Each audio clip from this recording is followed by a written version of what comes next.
여러분들 어때요? 우리 여기 자매님 많으신데 남편 생일에 미역국 끓여주고 자식 생일에 미역국 끓여주고 시부모 생일에 미역국 다 끓여줬어. 근데 정작 내 생일을 미역국 끓여주는 사람 있어요? 네, 없죠? 그래도 내 생일인데 그래도 그냥 생일이니까 그냥 미역국 자기가 이제 끓이는 거야. 근데 아무도 몰라. 미역국 왜 끓였어? 그리고 앉아서 먹는데 그냥 그 미역국을 떠서 먹는데 눈물이 뚝뚝 미역국에 떨어져요? 안 떨어져요? 아무도 나를 몰라줄 때. 그래서 외로움을 많이 느끼는 분들이 여성 주부들이 많이 느낀대요. 애들은 공부하러 학교 다니고 남편은 직장 다니고 빈집을 지키고 있으면 그렇게 쓸쓸하대요. 그런데 놀랍게도 독신으로 사는 여성보다는 결혼한 여성이 더 외롭대요. 독신으로 사는 혼자 사는 여자는 자기가 처음부터 외로울 거라고 생각을 하고 혼자 그냥 미역국 끓여 먹으면 당연하게 생각을 하는 거야. 근데 결혼한 사람은 바라는 게 많잖아요. 근데 남이 안 해주면 더 외로운 거야. 이 인간이 다 외로운 거야. 어떻게 보면 다 불쌍해. 여기 있는 분들 한 분 한 분 예수님 오면 다 안아줄 거야. 너 그동안 외로웠구나. 내가 안아주마. 다 그럴 거예요. 여기서는 웃고 있지만 막상 돌아가서 집에 가보면 눈물을 흘리는 분들 많을 거라는 얘기죠. 저는 외로울 것 같아요? 안 외로울 것 같아요? 저도 외로워요. 제가 92년도 철산성당에서 보좌신부, 경기도 광명 철산성당에서 보좌신부를 했는데 한 12월 15일쯤 됐어요. 아이들이 연합고사 본 날이에요.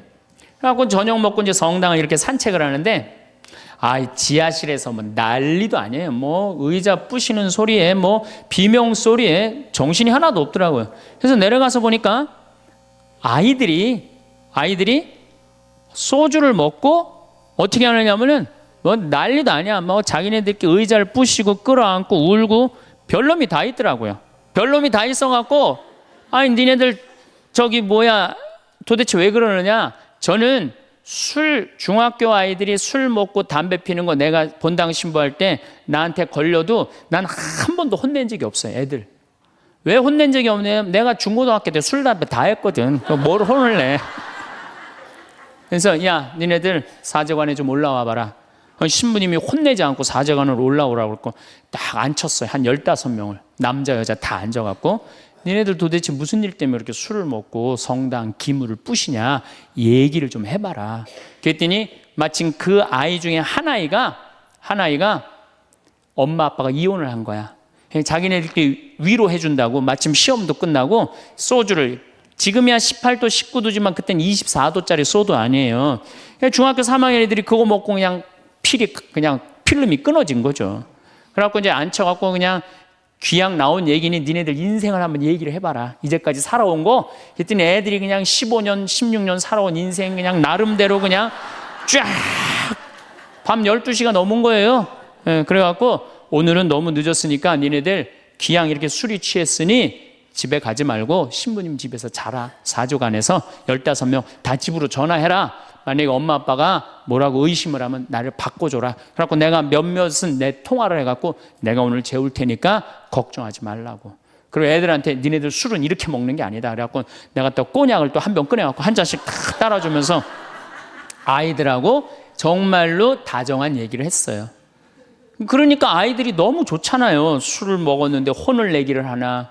또 신부님이 방에서 재워주지. 자기 얘기 다 들어주지.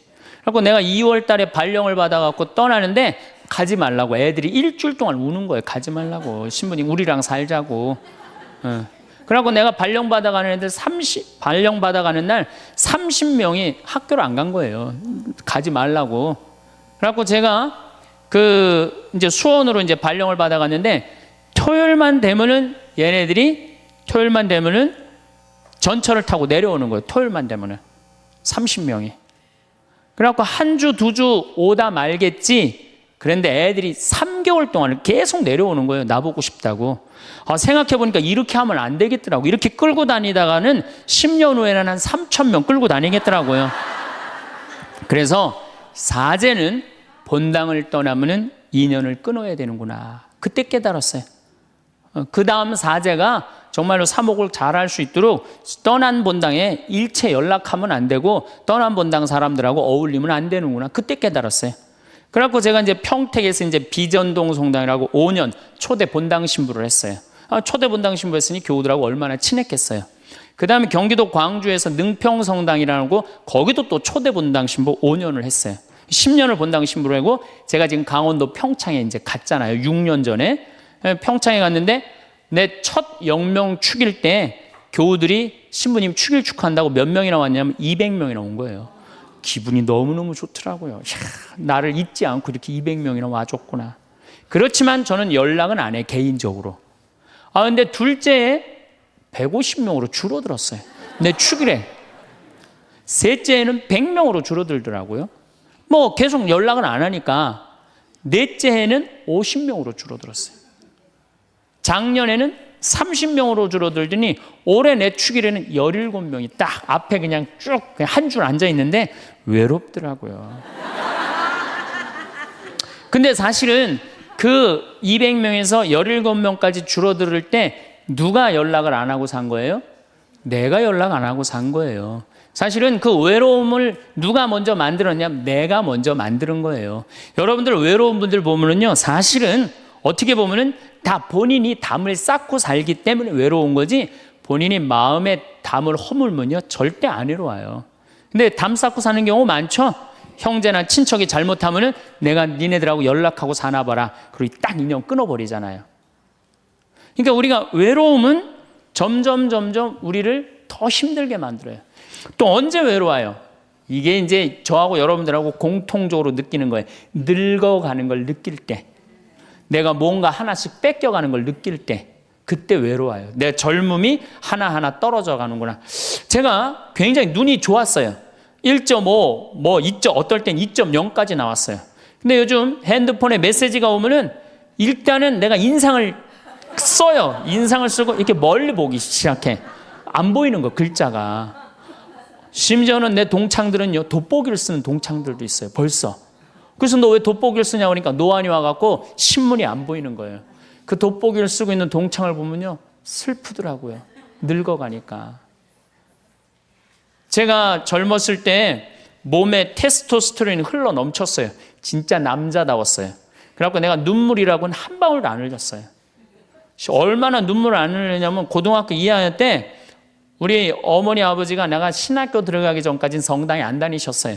그러니까 이해가 안 됐잖아요. 저를 보고 뭐라고 그랬느냐면 울면서 제발 신학교 안 간다는 소리 좀 해라. 내가 그랬는데도 눈물 한 방울 안 흘린 놈이에요, 내가. 물론 우리 어머니 아직도 안 돌아가셨어요. 아직도 안 돌아가시긴 했는데. 그런데 내가 나이가 46인데 이상한 일이 벌어졌어요. 내 몸에서 이제 테스토스테론은 안 나오고 남성 호르몬은 안 나오고 에스트로겐, 여성 호르몬이 나오는 모양인 것 같아요. 지난 2월 달에 우리 김연아 선수가 동계올림픽 금메달 땄잖아요. 따갖고 그냥 더욱이 또 우리 세례 받았잖아. 근데 내 딸이 그냥 금메달 따갖고 그냥 동해물가 올라가는데 그냥 그 묵주 반지가 딱 보이는데 눈물 한 방울 딱 떨어지는데, 아니 김연아 선수 눈물 한 방울 떨어지는데 왜 내 눈에서 눈물 10방울이 떨어져? 자동이야, 자동. 요즘은 그냥 텔레비전에서 슬픈 것만 봐도 어떻게 돼요? 눈물이 뚝뚝 떨어져요. 내가 이제 늙어가고 있는 거예요. 네. 내 몸에서 이제 여성 호르몬이 나와갖고 자꾸 감성적으로 되는 거예요. 감성적으로. 반대로 여자들은 몸에서 이제 에스트로겐은 안 나오고 테스토스테론이 나와요. 남성 호르몬이 나와요. 그래갖고 50 넘은 여자들을 보면요, 여자 같은 여자는 하나도 없어요. 깡패 같은 여자들만 그냥 천재 있어요. 깡패 같은 여자. 그냥 몸에서 근데 에스트로겐이 빠져나가면은요, 여성 호르몬이 빠져나가면은요, 기억력도 같이 빠져나간대. 기억력도. 그래갖고 그냥 장을 보러 나가야 되는데 그냥 지갑을 어디다 놔뒀는지 알 길이 없는 거야. 온 집안을 다 뒤져도 지갑이 없는 거예요. 그래갖고 열받는다고 냉장고 딱 열어보니까 김치통 위에다 지갑 딱 올려놔. 아이고, 내가 왜 이럴까? 내가 왜 이럴까? 심지어는 어떤 분은 막 1층에서 2층 올라가면서 올라가는 중간에 무슨 일을 하러 올라가는지 까먹는 분도 계세요. 그런 분들 많죠? 더 심각한 분은 어떤 분이냐면 1층하고 2층 중간에 서서 고민하기 시작하는 거예요. 과연 내가 지금 2층에서 내려오고 있는 중이었을까? 1층에서 올라오고 있는 중이었을까? 깜짝깜짝 놀라는 거죠. 심지어는 저는 어떤 분까지 봤느냐면은 핸드폰을 하면서 지금 내가 핸드폰을 찾는데 내 핸드폰 어디 있지? 이러고 있는 사람들도 있어요. 그런 분들도 있어요. 늙어가는 거죠. 늙어가는 건 굉장히 슬픈 거예요. 젊음을 빼앗기는 거, 이런 것들이 자꾸 우리를 슬프게 하죠. 한숨이 나오죠. 더욱이 아줌마들은요, 40이 넘으면 확 갑자기 몸에 얼굴이 열이 확 올라왔다가 열이 확 식었다가 그러죠. 감정의 기복도요, 막 기뻤다가 슬펐다가 분명해요. 울었다 웃었다가 분명해요. 그러면 자식 붙잡고 네가 인생을 어떻게 살라고 그러냐고 막 울다가 갑자기 그냥 성당 친구가 전화 오면은 언제 그랬냐는 듯이 내가 오늘 신부님을 강의를 들었는데 너무 재밌다고 막 깔깔깔깔거리고 막, 그러면 아들이 딸이 엄마 도대체 왜 그래? 이 소리를 들으면요, 여러분들은 심각하게 늙어가고 있는 거예요. 엄마 도대체 왜 이래? 내가 이제 늙어가는 거죠. 그럴 때 우리 인간은 외로움을 느낀다는 거죠. 우리가 주로 언제 외로워? 어느 누구에게도 도움을 받을 수 없을 때 우리는 외로워요. 내 아들이 정말 병이 걸려갖고 이제 수술을 해야 되는데 병원비가 없어. 그래갖고 그냥 정말로 친하다는 친구한테 가갖고 우리 아들이 지금 수술을 해야 되는데 병원비가 없으니까 병원비 좀 꿔줘. 정말 친하다고 생각했던 친구가 이런 지하에 나는 돈 없어. 미안해. 그리고 그냥 돌아서 나올 때 쓸쓸합니까? 안 쓸쓸합니까? 심지어 어머니 뱃속에서 같이 태어난 형제한테 도움을 청했는데도 그 형제가 집을 잡혀갖고 대출이라도 받아서 해줘도 전찬을 판국인데 냉정하게 돈 없다고 거절당할 때 우리 인간은요, 그럴 때 세상에 홀로 떨어져 있는 그런 기분을 드는 거예요. 또 언제 외로워요?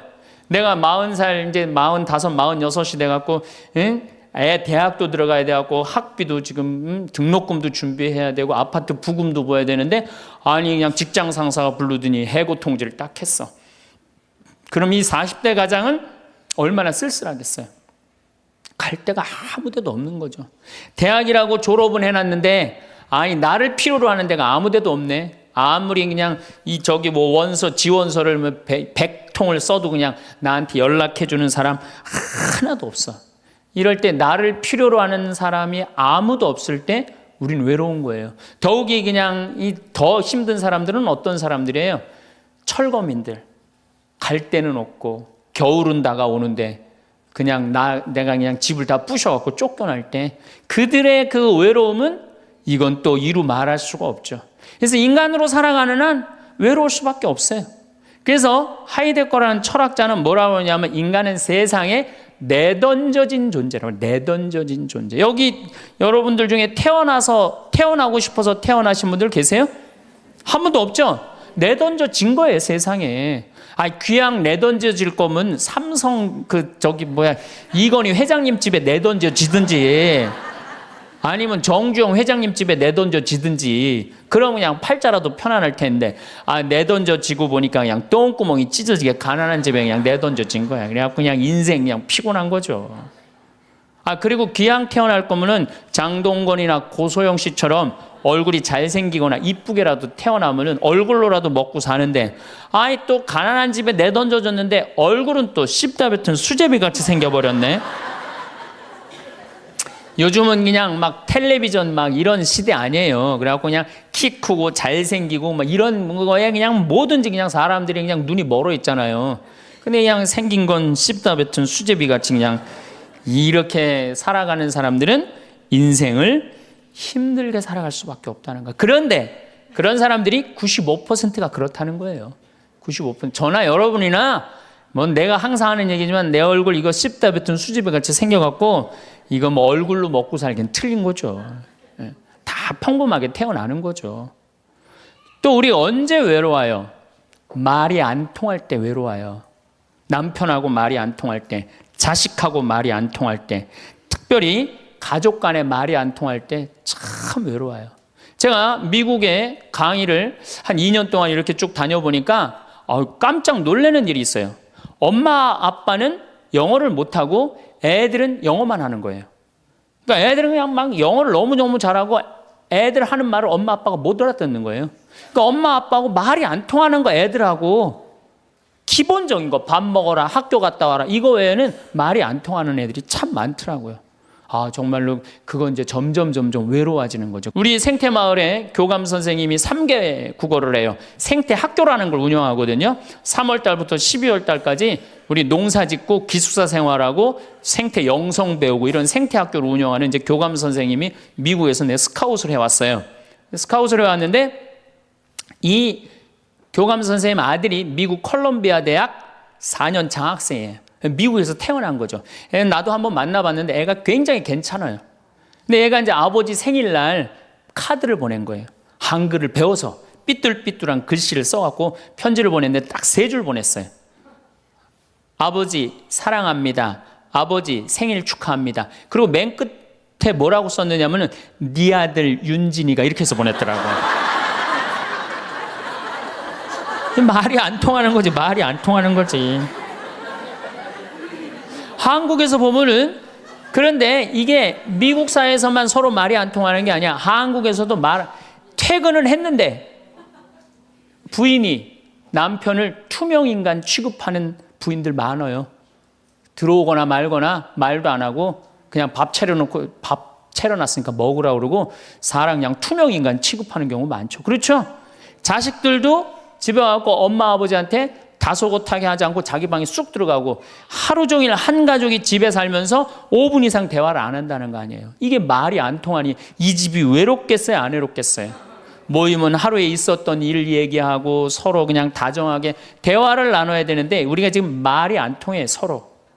그 외로울 수밖에 없죠. 우리가 언제 주로 살아가면서 고독할까요? 사랑하는 사람에게서 버림받았을 때 외로움을 느낀다 그래요.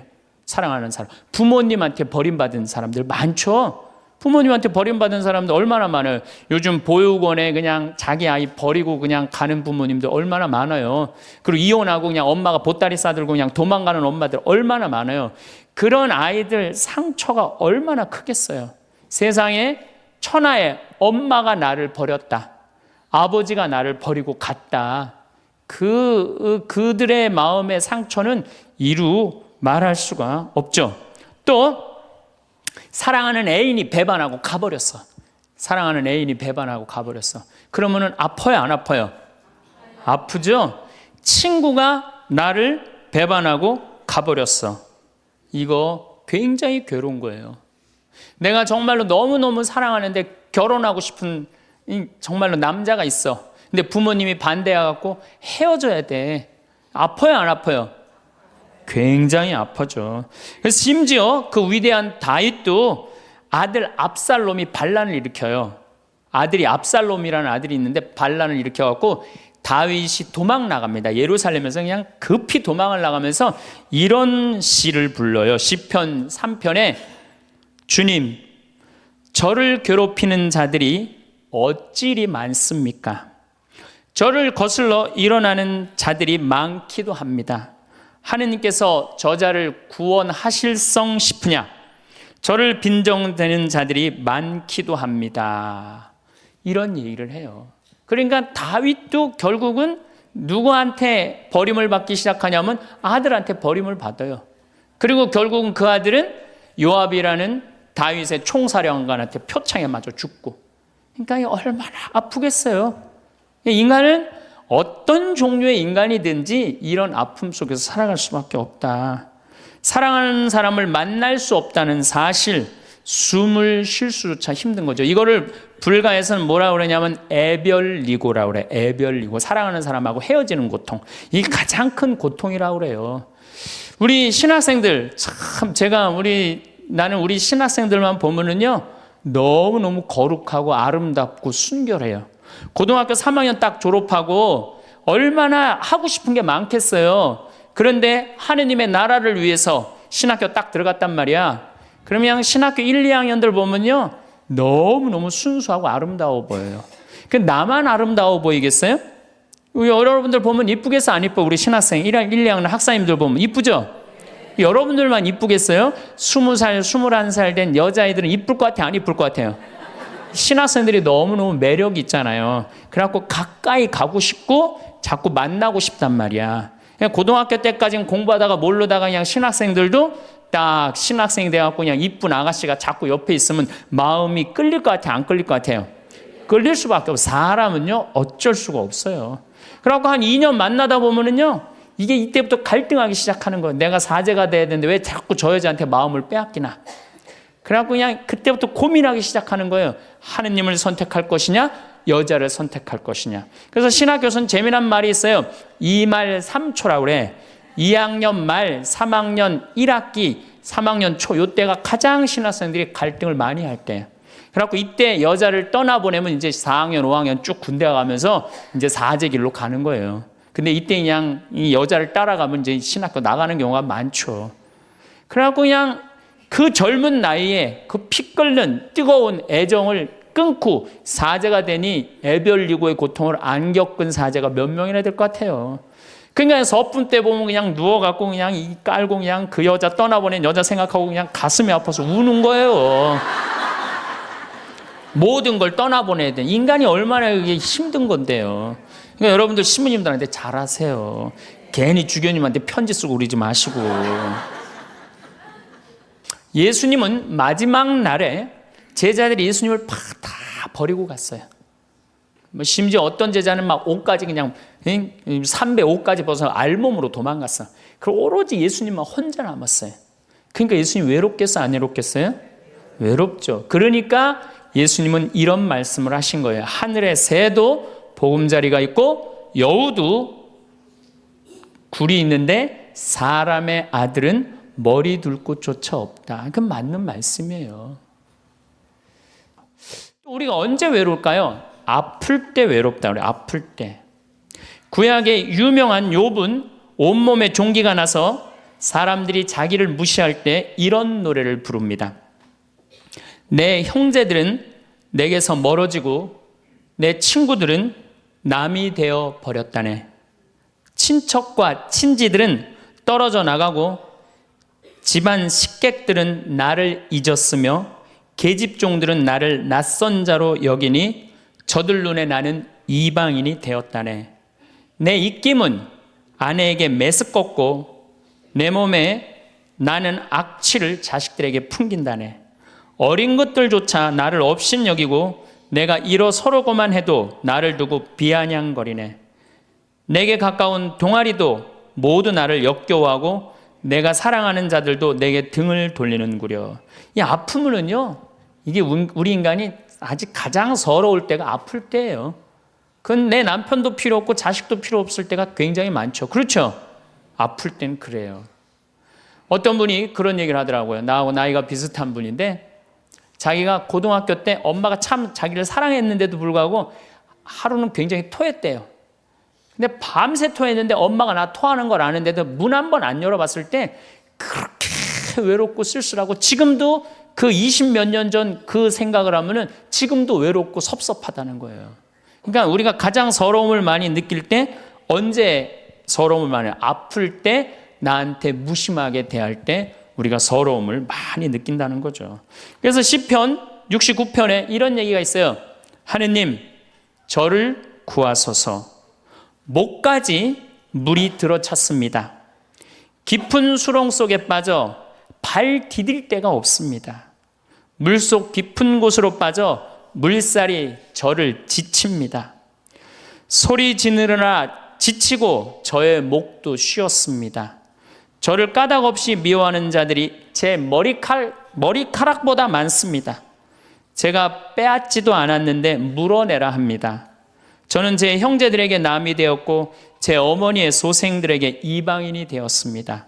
물살이 저를 지치지 못하고 깊은 물이 저를 집어삼키지 못하며 심연이 저를 삼켜 그 입을 다물지 못하게 하소서. 인간은 이렇게 누구나 다 힘들고 외롭다는 거예요. 우리 인간은요 고독할 수밖에 없어요. 우리 인간은. 그 예수님은 외로웠겠어요? 안 외로웠겠어요? 예수님도 외로웠어요. 예수님이요 이 뭐라고 그러셨냐면 오늘 루카복음에 말씀이 나오지만은 예수님이 갈릴레아에서 예루살렘으로 올라가는데 중간에 사마리아라는 지역을 지나가면 지름길로 가세요. 그러니까 그 사마리아라는 동네를 딱 들어가려고 그러니까 사마리아 사람들이 예수님이 예루살렘에 이 사마리아하고 예루살렘 사람들은 원수지간이에요. 그러니까 우리 동네를 지나서 예루살렘에 올라가는 걸 용납을 안 하세요. 용납을 안 합니다. 사마리아 사람들이. 그래서 우리 마을에 못 들어오게 해요. 그러니까 그냥 야고보하고 요한이 너무너무 화가 나갖고 뭐라고 그랬냐면, 주님, 하늘에서 불을 내려다가 살라버릴까요? 그냥 불질러 버린다는 거죠. 우리를 안 받아들이니까. 그런데 예수님이 그들을 꾸짖고 돌아가세요. 그 마을을 돌아가시고 난 다음에, 그 마을 지나서 이런 말씀을 하세요. 하늘의 새도 보금자리가 있고 여우도 굴이 있지만 사람의 아들은 머리 둘 곳조차 없다. 이렇게 말씀하세요. 아니, 온 세상의 임금님이신 예수님조차도 이 세상에서 사시면서 뭐라고 그랬어요? 하늘의 새도 보금자리가 있고 여우도 굴이 있는데 사람의 아들은 머리 둘 곳조차 없다. 예수님도 외로우셨는데 여러분들이 뭐라고 안 외로워요? 네. 본당 신부님들이 가끔 사제가 돼서 본당 사목을 하다가 교우들하고 갈등을 일으켜요. 갈등을 일으키는데 교우들이 본당 신부님 본당에서 몰아낸다고 주교님한테 막 투서하고 막 연판장 막 돌리고 그럴 때 그 사제는 외로울까 안 외로울까요? 외롭죠. 왜? 정말로 하느님 나라를 위해서, 하느님의 교회를 위해서, 그 교회의 구성인 교우들을 위해서 장가도 안 가고 말이야, 혼자 독신으로 그 교우들을 위해서 온전히 삶을 봉헌했는데 그 교우들이 자기를 몰아낸다, 자기를 투소한다, 정말로 모든 걸 바쳤는데 그 바친 당사자들이 자기를 미워할 때 사제는 고독할까요? 안 고독할까요? 고독할 수밖에 없어요. 예수님 역시 가난하고 불쌍한 이들을 위해서 착한 일을 하는데도 유다인들은 예수님께 돌을 집어 던지려고 그래요. 예수님을 미워했어요. 그래서 요한복음 7장을 보면은 예수님이 5,000명을 먹이고 막 기적을 일으키다가 사람들이 마음이 바뀌어갖고 예수님을 죽이려고 그래요. 그러니까 예수님이 요한복음 7장 1절에 뭐라고 그러냐면은 유다를 다니지 않고 갈릴레아에 숨어 다녔다고 그래요. 숨어 다녔다고. 드러나지 않게 다니십니다. 왜?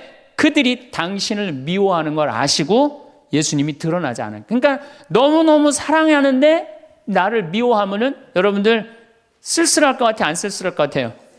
여러분들 남편을 내가 너무너무 사랑해. 남편을 너무너무 사랑하는데 남편이 나를 미워해.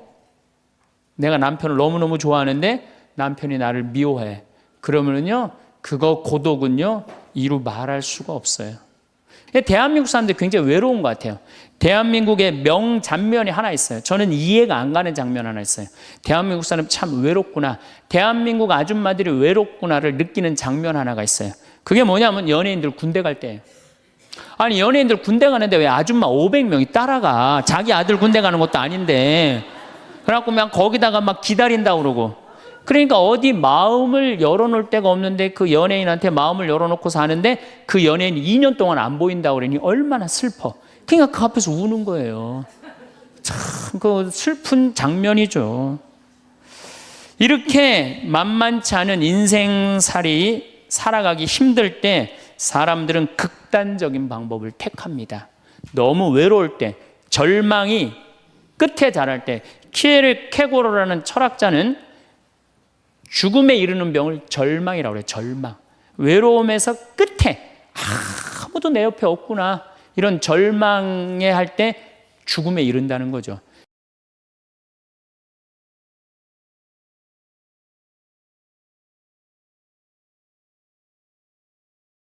어떤 사형수가 교수대에 올라가다가 그 교수대 올라가는 계단이 썩었나 봐요. 그래갖고 계단에 딱 떨어졌어. 미끄러져갖고 떨어지고 한 말 있잖아요. 하마터면 죽을 뻔했다고. 바로 죽기 직전까지 우리 인간은 무슨 끈을 놓지 않아요? 삶의 끈을 놓지 않아요. 외로운 거는 못난 사람들도 외로움을 느끼지만 어떤 사람들도 외로움을 느껴요? 잘난 사람들도 외로움을 느껴요. 그래서 사람들은 이래요. 나는 미치도록 외롭다. 죽고 싶을 정도로 외롭다는 말을 해요. 미치도록 외롭다는 말. 여러분들 현대인들이요, 한 번은 60% 정도는 살아가면서 우울증에 걸린대요. 한 번은. 여기 계신 분들 중에 지금 군대 가는 아이들 멘탈 테스트를 해보면요, 한 50% 이상이 한 번은 제정신이 아닌 상태래요. 멘탈 테스트를 해보면은. 그러니까 여기 계신 분 두 분 중에 한 분은 지금 제정신이 아닌 거예요. 반은 제정신 아닌 상태로 지금 앉아 있는 거예요. 신부님, 저는 제정신인 것 같은데요. 그분은 완전히 도루신 분이에요. 100년 전 조선시대 사람들을 데려다 놓고 100년 전 조선시대 사람을 데려다 놓고 한번 여러분들 요즘 사회 뉴스를 한번 보게 하세요. 그 사람 미칠 것 같아요? 안 미칠 것 같아요? 그러니까 우리가 잃어버린 마음을 찾아야 된다는 거죠. 잃어버린 마음을. 그러니까 외로운 사람들끼리 서로 모여서 서로 위로가 돼야 되는데 외로운 사람들이 뭘 하느냐면 컴퓨터 게임에 미쳐 있는 거예요. 컴퓨터 다 사람은 안 만나고 기계만 만나는 거예요. 그러니까 더 미치는 거죠. 더 미치는 거예요. 그래서 우리가 이런 외로움을 극복하려고 그러면은 정말로 서로 사랑해야 돼요. 예수님 말씀처럼 우리가 서로 사랑해야 돼요. 서로를 배려해주고 서로를 신경 써주고. 근데 우리는 이게 서로 사랑하고 서로 배려해주는 게 부족한 거죠. 굉장히 이기적으로 사는 거죠. 이기적으로. 그럼 여러분들은 언제 외로움을 정말로 극단적으로 느끼느냐? 자식한테 기댈 때. 특히 여기 계신 여러분들은 언제 더 많은 외로움을 느끼냐면 늙어서 자식이 나한테 잘해주겠지 이런 마음 먹는 분들은요 외로워요. 딸이 나한테 잘해주겠지, 늙어서 나 용돈도 주고 내가 고생해서 키워놨으니까 나 호강시켜주겠지 이런 생각하는 분들은요 외로울 수밖에 없어요. 자식은요 잘 키워도 소용없고 못 키워도 소용없는 게 자식이에요. 자식은 그저 고등학교 3학년 때까지 키우고 끝나야지 그 다음 욕심내면요 여러분들 외로울 수밖에 없어요. 그러면은 못 키운 자식이 왜 소용없어요? 아니 그냥 중고등학교 때 속새기는 놈 커서도 속새겨요. 직장도 못 들어가고 그냥 빌빌거리고, 그리고 또 결혼해도 제대로 살지도 못하고 그냥 또 이혼해갖고 그냥 손자 그냥 나한테 맡겨갖고 힘들어. 그러니까 자식은 못 키우는 자식 소용없어요. 그러면은 잘 키우는 자식은 왜 소용없느냐? 잘 키운 건 더 소용없어요. 그냥 좋은, 여기 지금 서울대학 가까이 있잖아요. 며칠 전에도 내가 서울대학 가서 강의를 했는데 똑똑해. 정말 누가 봐도 잘 키워놨고 잘라놨어. 빛이 번쩍번쩍 나. 서울대학 졸업하고 난 다음에 삼성에 취직을 했어. 그래갖고 아들이 양복을 입고 출근하는데 너무 보기가 좋은 거야. 그렇게 잘 논 아들일수록 더 여우 같은 며느리가 나타나갖고 낚아채 가는 거예요. 더 여우 같은 며느리가 낚아채 가는 거예요. 그럼 낚아채 가면 그날로 끝나는 거예요. 그날로.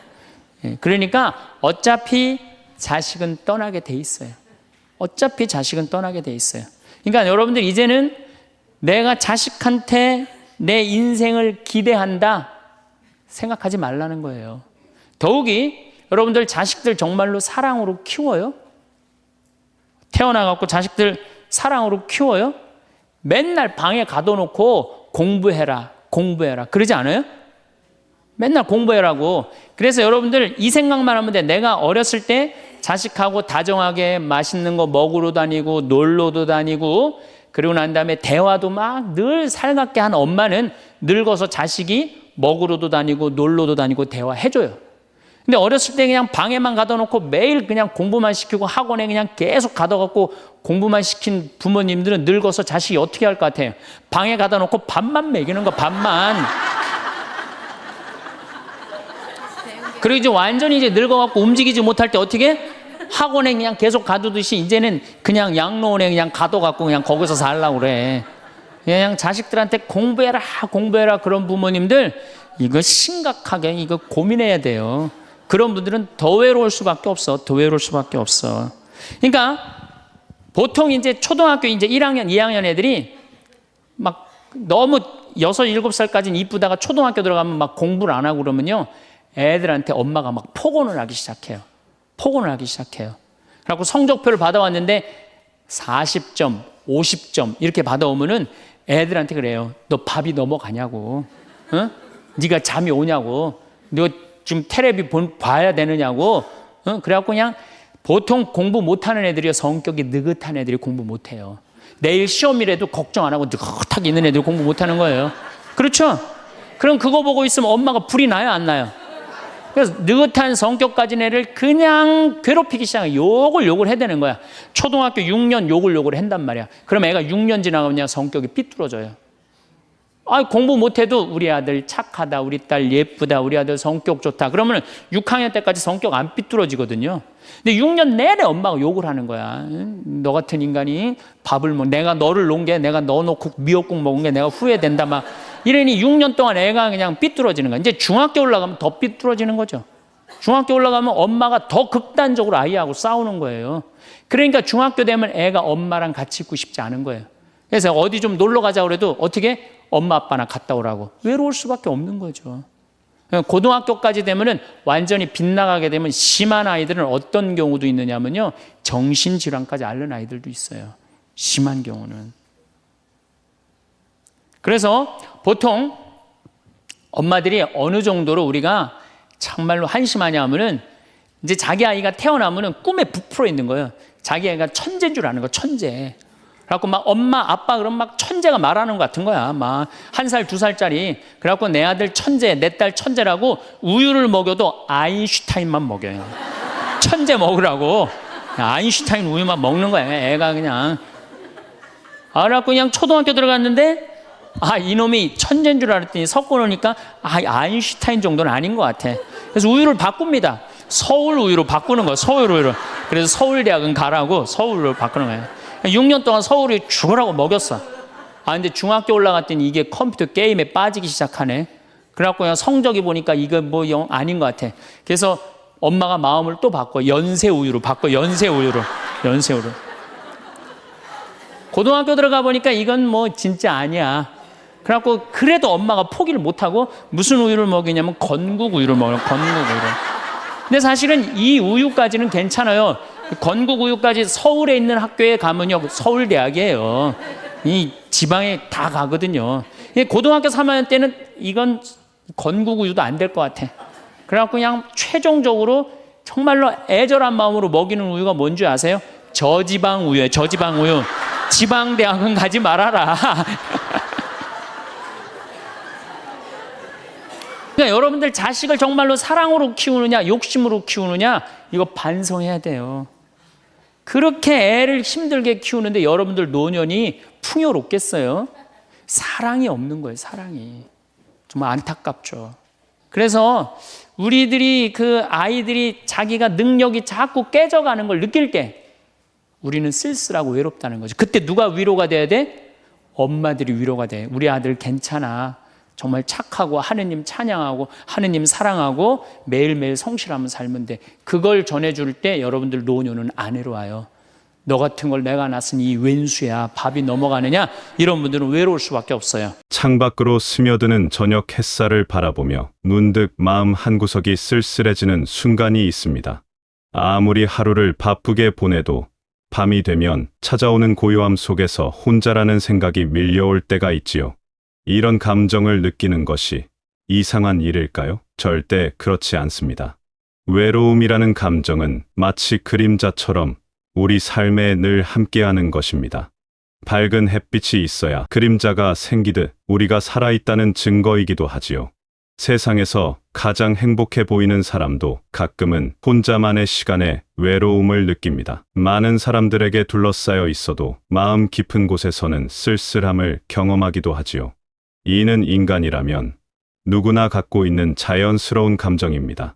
마치 배가 고프면 음식을 찾고 목이 마르면 물을 찾듯이 외로움을 느끼는 것은 우리가 다른 사람과의 연결과 소통을 필요로 하는 존재라는 뜻입니다.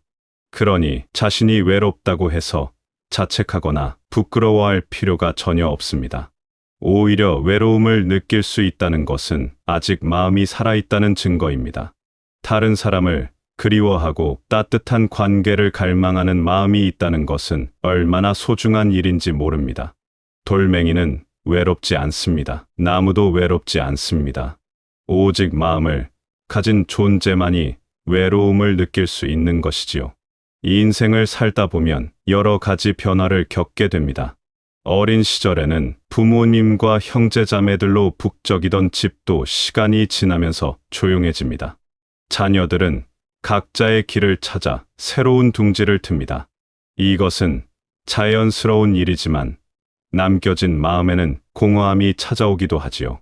젊은 시절 함께 웃고 울던 친구들과도 점차 만날 기회가 줄어듭니다. 각자의 생활에 바쁘기도 하고 멀리 이사를 가기도 합니다. 때로는 소중한 사람들이 먼저 세상을 떠나기도 하지요. 이런 이별들이 쌓이다 보면 주변이 점점 조용해지는 것을 느끼게 됩니다. 몸의 변화도 외로움을 가져다 줄 수 있습니다. 예전처럼 활발하게 움직이기 어려워지거나 건강상의 문제로 집에 머무는 시간이 늘어나면 자연스럽게 사람들과의 만남이 줄어들게 됩니다. 이런 상황들은 우리가 원하지 않아도 시간의 흐름과 함께 찾아오는 것들입니다. 또한 급변하는 세상의 모습을 바라보면서 느끼는 소외감도 있습니다.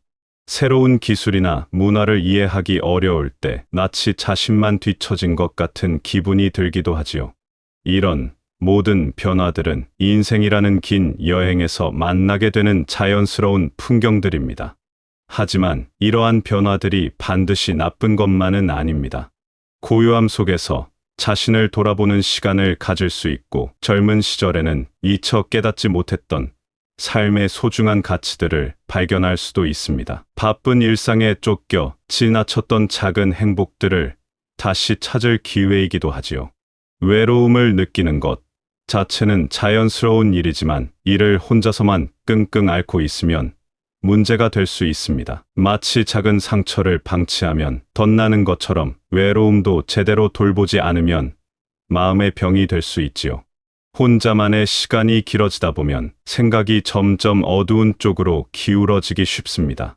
자신을 탓하게 되고 세상을 원망하게 되며 모든 것이 무의미하게 느껴질 수 있습니다. 이런 마음의 상태가 계속되면 몸의 건강까지 해치게 되지요. 우리나라의 안타까운 현실을 보면 이런 외로움과 절망이 극단적인 선택으로 이어지는 경우가 많습니다. 특히 인생의 후반부를 살아가는 분들의 경우 더욱 심각한 문제가 되고 있지요. 이는 개인만의 문제가 아니라 우리 사회 전체가 관심을 가져야 할 중요한 문제입니다. 외로움 속에서 혼자 끙끙 앓다 보면 현실을 제대로 보지 못하게 됩니다. 실제로는 자신을 걱정하고 사랑하는 사람들이 있는데도 그것을 느끼지 못하게 되지요. 마치 짙은 안개 속에서 길을 잃은 것처럼 방향 감각을 잃게 됩니다. 또한 외로움이 깊어지면 다른 사람들과의 소통도 어려워집니다. 마음의 문을 굳게 닫고 도움의 손길을 거부하게 되기도 하지요. 이런 악순환이 계속되면 상황은 더욱 어려워질 뿐입니다. 그러나 다행히 외로움이라는 감정도 다른 감정들과 마찬가지로 영원히 지속되지는 않습니다. 적절한 관심과 노력이 있다면 충분히 극복할 수 있는 것이지요. 중요한 것은 혼자서 모든 것을 해결하려 하지 말고 주변의 마음을 여는 용기를 갖는 것입니다. 외로움을 극복하는 가장 확실한 방법은 다른 사람과 마음을 나누는 것입니다. 이것이 말처럼 쉬운 일은 아니지만 작은 용기만 있다면 누구나 할 수 있는 일이기도 합니다. 가장 가까운 곳에서 시작해보면 어떨까요? 가족들에게 솔직한 마음을 표현해보는 것입니다. 자녀들이 바쁘다고 해서 미안해할 필요는 없습니다. 부모의 마음을 듣는 것도 자녀들에게는 소중한 일이니까요. 때로는 자녀들도 부모님의 마음을 몰라서 서먹해하는 경우가 많습니다. 이웃과의 관계도 소중합니다. 아파트 복도에서 만나는 이웃에게 먼저 인사를 건네보세요. 처음에는 어색할 수 있지만 점차 자연스러운 대화가 이어질 수 있습니다. 작은 안부 인사 한마디가 하루 종일 마음을 따뜻하게 만들어주기도 하지요. 동네 산책을 하면서 만나는 사람들과의 가벼운 대화도 좋습니다. 공원에서 운동하는 분들과 함께하거나 마트에서 장을 보면서 나누는 일상적인 대화들이 생각보다 큰 위로가 됩니다. 이런 소소한 만남들이 쌓이면서 외로움은 자연스럽게 사라지게 되지요. 혹시 취미 생활이나 관심 있는 활동이 있다면 관련 모임에 참여해보는 것도 좋은 방법입니다. 비슷한 관심사를 가진 사람들과 만나면 자연스럽게 대화가 이어지고 새로운 인연을 만들 수도 있습니다. 무엇보다 중요한 것은 다른 사람의 어려움에도 관심을 갖는 것입니다. 자신만 외롭고 힘든 것이 아니라는 것을 깨닫게 되면 마음이 한결 가벼워집니다. 그리고 누군가를 위로하고 도움을 주는 과정에서 자신도 큰 보람을 느낄 수 있지요. 결국 외로움을 근본적으로 해결하는 것은 사랑입니다. 이것은 거창한 사랑을 말하는 것이 아니라 일상 속에서 주고받는 작은 사랑들을 의미합니다. 자녀들에 대한 사랑도 방식을 바꿔볼 필요가 있습니다.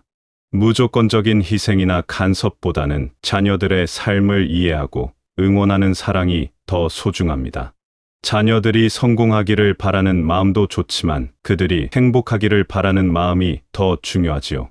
부부간의 사랑도 마찬가지입니다. 오랜 세월을 함께 살아온 배우자에게 고마움을 표현하고 서로의 변화를 인정하며 받아들이는 것이 필요합니다. 젊은 시절의 열정적인 사랑과는 다르지만 더욱 깊고 따뜻한 사랑을 나눌 수 있습니다. 이웃과 친구들에 대한 사랑도 소중합니다. 누군가 힘들어할 때 따뜻한 말 한마디를 건네거나 작은 도움을 주는 것만으로도 큰 사랑을 실천하는 것입니다. 이런 사랑은 주는 사람에게도 받는 사람에게도 큰 위로가 됩니다. 자신에 대한 사랑도 잊지 말아야 합니다. 지금까지 열심히 살아온 자신을 인정하고 격려하는 것입니다. 완벽하지 않았더라도 최선을 다했던 순간들을 기억하고 앞으로도 소중한 하루하루를 만들어가겠다는 마음을 갖는 것이지요. 사랑은 거창한 행동이 아니라 작은 관심에서 시작됩니다. 누군가의 안부를 묻고 건강을 걱정하며 기쁜 일에는 함께 기뻐하고 슬픈 일에는 함께 슬퍼하는 것입니다. 이런 마음들이 모여서 외로움이라는 어둠을 밝히는 따뜻한 불빛이 되는 것이지요. 외로움을 극복하기 위해서는 소통의 문을 여는 용기가 필요합니다. 이것이 쉬운 일은 아니지만 조금씩 시도해 볼 수 있는 방법들이 있습니다. 먼저 자신의 감정을 솔직하게 인정하는 것부터 시작해 보세요. 외롭다는 감정을 숨기려 하지 말고 자연스러운 것으로 받아들이는 것입니다. 그래야 다른 사람들과도 진솔한 대화를 나눌 수 있게 됩니다. 가족들과의 대화에서도 평소보다 조금 더 마음을 열어보세요. 항상 걱정 끼치지 않으려고 괜찮다고만 하지 말고 때로는 솔직한 감정을 나누는 것도 좋습니다. 가족들도 그런 진솔함을 원하고 있을지 모릅니다. 새로운 사람들과 만날 기회를 만들어 보는 것도 중요합니다. 동네 복지관이나 문화센터에서 진행하는 프로그램에 참여해 보거나 종교시설에서 열리는 모임에 나가보는 것도 좋은 방법입니다. 처음에는 어색하겠지만 비슷한 처지의 사람들과 만나면서 자연스럽게 친해질 수 있습니다. 현대 기술을 활용하는 것도 하나의 방법입니다. 휴대폰으로 멀리 있는 친구나 친척들과 연락을 주고받거나 화상 통화를 해보는 것도 외로움을 덜어주는 좋은 방법이지요. 기술이 어렵다고 포기하지 말고 천천히 배워보면 새로운 소통의 창구가 될 수 있습니다. 무엇보다 중요한 것은 다른 사람의 말에 귀 기울이는 것입니다. 자신의 이야기만 하려 하지 말고 상대방의 이야기도 관심을 갖고 들어주세요. 그러면 상대방도 내 이야기를 더 관심 있게 들어줄 것입니다. 외로움을 극복하기 위해 무작정 사람들과 어울리려 하는 것보다는 건전하고 의미 있는 관계를 맺는 것이 더 중요합니다. 좋은 관계는 서로를 존중하는 데서 시작됩니다.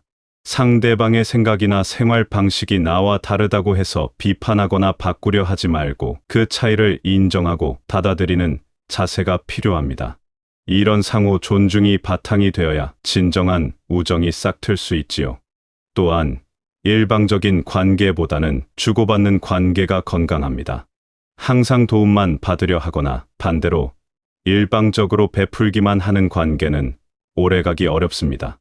때로는 도움을 주고 때로는 도움을 받으면서 균형을 맞춰가는 것이 중요합니다. 갈등이 생겼을 때 처리하는 방식도 중요합니다. 의견 차이나 오해가 생기는 것은 자연스러운 일입니다. 이럴 때 감정적으로 대응하거나 관계를 단절해버리기보다는 대화를 통해 해결하려는 노력이 필요합니다. 때로는 먼저 화해의 손길을 내미는 용기도 필요하지요. 적당한 거리감을 유지하는 것도 지혜입니다. 너무 가까워지려 하거나 상대방의 사생활에 지나치게 개입하려 하면 오히려 관계가 어색해질 수 있습니다.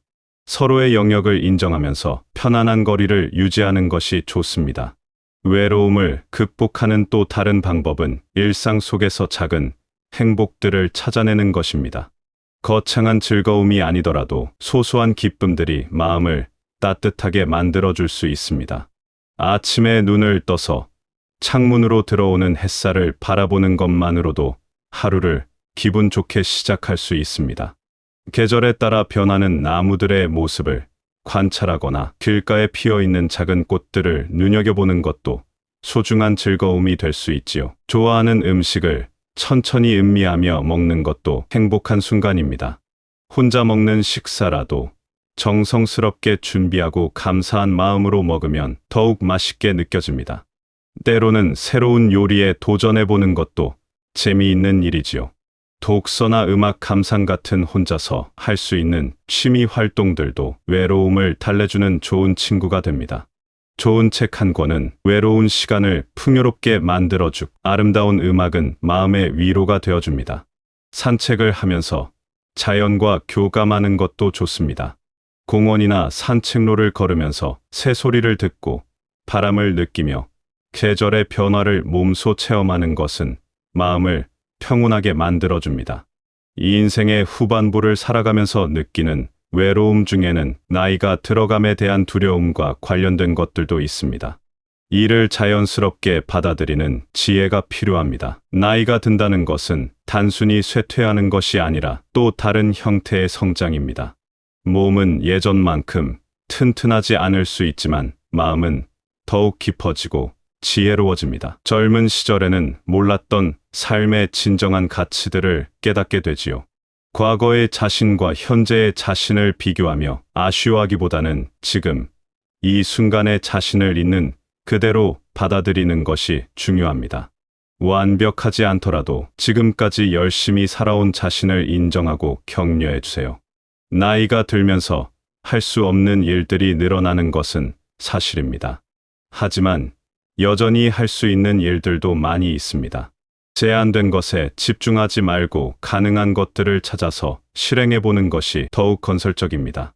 경험과 지혜는 나이가 주는 소중한 선물입니다. 젊은 세대들에게 인생의 선배로서 줄 수 있는 조언이나 격려가 있다면 그것 자체로도 의미 있는 일입니다. 자신의 경험이 누군가에게 도움이 될 수 있다는 것은 큰 보람이지요. 외로움이 찾아올 때마다 절망하지 말고 이를 극복할 수 있는 희망을 품는 것이 중요합니다. 어떤 상황에서도 새로운 가능성은 열려 있기 때문입니다. 내일은 오늘과 다를 수 있습니다. 오늘 외롭다고 해서 내일도 반드시 외로울 것이라고 단정할 필요는 없습니다.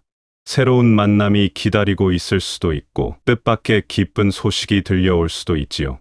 작은 변화라도 시도해보는 용기를 가져보세요. 평소에 가지 않던 곳에 가보거나 해보지 않던 일을 해보는 것만으로도 새로운 활력을 찾을 수 있습니다. 변화는 항상 새로운 기회를 가져다 주니까요. 다른 사람들의 따뜻한 마음도 믿어보세요. 세상에는 생각보다 많은 선량한 사람들이 있고 그들도 진실한 만남을 원하고 있습니다. 먼저 마음을 열고 다가가면 의외로 따뜻한 반응을 만날 수 있을 것입니다. 무엇보다 자신의 가치를 믿는 것이 중요합니다. 나이가 들었다고 해서 자신이 쓸모없는 존재라고 생각하지 마세요. 당신의 존재 자체가 이 세상에 소중한 의미를 가지고 있습니다. 외로움을 완전히 없애는 것은 불가능할지도 모릅니다. 하지만 외로움과 함께 살아가면서도 행복을 찾을 수 있는 방법은 분명히 있습니다. 가장 중요한 것은 자신을 사랑하는 것입니다. 다른 사람들로부터 사랑받기를 기대하기 전에 먼저 자신을 아끼고 돌보는 마음을 가져야 합니다. 자신을 소중히 여기는 사람만이 다른 사람들로부터도 소중히 여김받을 수 있으니까요. 그리고 주변 사람들에게 따뜻한 관심을 보이는 것입니다.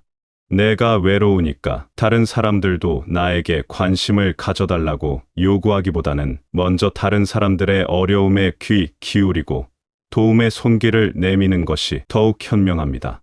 작은 행복들을 소중히 여기는 마음도 필요합니다. 거대한 기쁨을 기대하기보다는 일상 속에서 만나는 소소한 즐거움들을 놓치지 않고 감사하는 마음을 갖는 것이지요.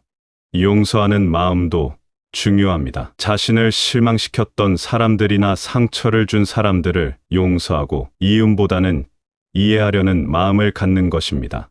미움은 외로움을 더욱 깊게 만들지만 용서는 마음의 평화를 가져다 줍니다. 매일매일을 소중히 살아가는 자세도 필요합니다. 과거의 후회나 미래의 걱정에 사로잡히지 말고 지금 이 순간에 집중하면서 오늘 할 수 있는 선한 일들을 찾아서 실천하는 것이지요.